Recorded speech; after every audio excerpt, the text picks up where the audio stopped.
Hey folks, it's JANG here with a look at the LEGO Star Wars TIE Fighter from the year 2001. It is the original, the first official TIE Fighter set from LEGO, and it did come with that stand shown there, as well as two figures. The stand is a simple build with not too many pieces, but it does its job pretty well. It's just a little bit wobbly, but it won't fall over on you. The TIE Fighter itself, off its stand, is also wobbly because of the way that they attached the wings. Same as on the first official TIE set. It wasn't the TIE Fighter, it was the Vader's Advanced TIE from 1999. And I just use these Technic bricks with the pins that go directly into the holes of these kind of castle turret lower pieces, but had the same effect as the original Star Wars TIE Fighter toys, where you could take the wings off and, you know, could represent destroying one of these things. I think that was good and convenient, just a little bit wobbly to hold on to. It's not going to fall apart or anything, it just feels a little bit wonky. This was in the days when they're still using blue as the accent color, because they wanted to bring in some color. They didn't want them to look too plain, and also I think it was just a little bit of a nod to the original intent of TIEs in universe to be slightly bluish in tinge, you know, and they only had fairly primary colors in the palette for most parts. In these days, these are prints right here, identical on the two sides. Looks like one of them is on wrong. Oops. This is a print up here, which is actually a pretty nice one. That's a old dark gray color. Fits in pretty well. It's actually pretty well detailed relative to the rest of the thing, and the dark gray goes with a lot of these inner pieces. I think that the light gray kind of stands out a bit. I'm not sure which of those I prefer between the two, the light and the dark gray, but they really have a lot of colors going in there.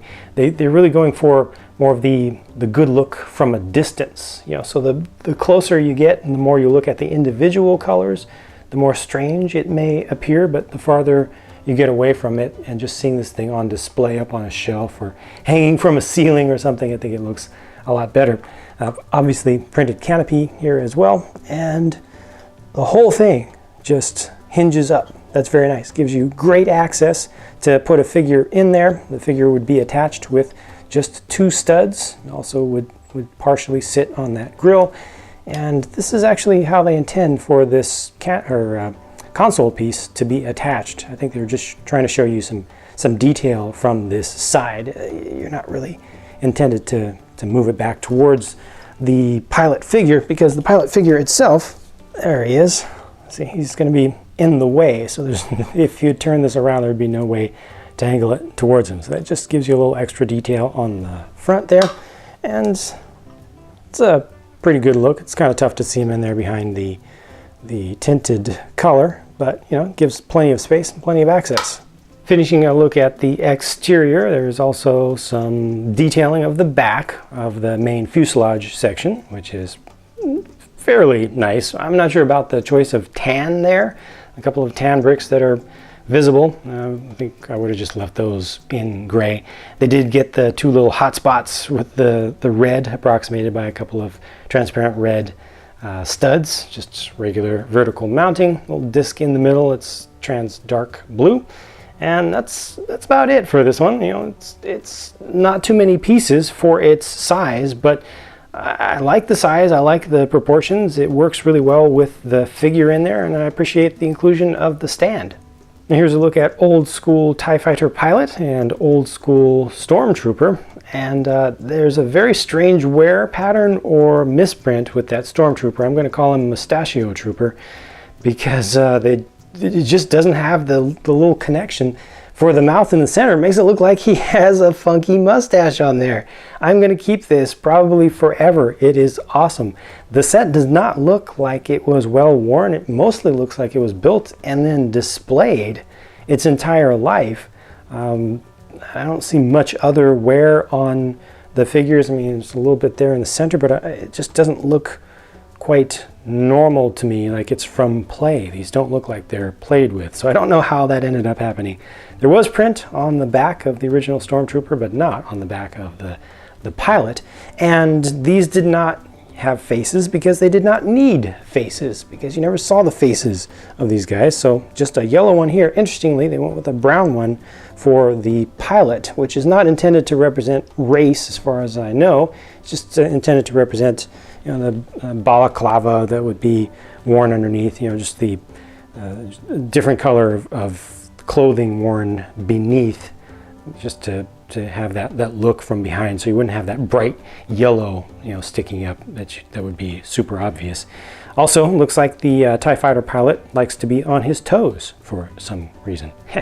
I was fortunate enough to get the original box for this thing, so you get to see what that looked like from the front, but there's an extra special treat from the back. Actually, this is a nice alternate version of the scene, kind of puts it into some context, but this is the extra special treat for me, as always, being able to see the suggestions for alternate builds.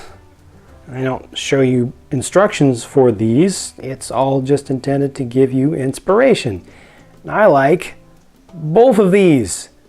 They are really cool. I would love to have built either of these as a kid from the parts of just a TIE fighter. I mean, those are pretty significant things.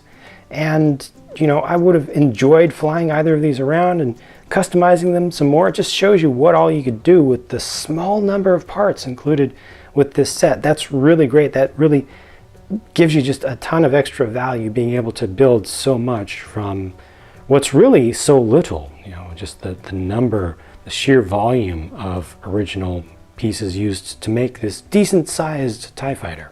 So I'm very satisfied with this thing, much more than I expected to be. Honestly, just in general, in my mind, when I look back at the original Star Wars stuff, you know, from the first few years that they released it, most of it looks very blocky to me. Some of the construction techniques were a little bit iffy. Some of the color choices were a little bit odd, but definitely the play value and the reusability of the parts was good.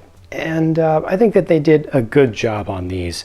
Now that I've actually gotten my hands on a number of them, I think they really did a good job for their days. And I'm going to hold on to some of these originals. Let me know what you think about this set. Share your thoughts in comments down below. As always, it's very much appreciated to get feedback from the rest of the community. Thank you very much for your time. I hope you've enjoyed this, and I'll talk to you again soon.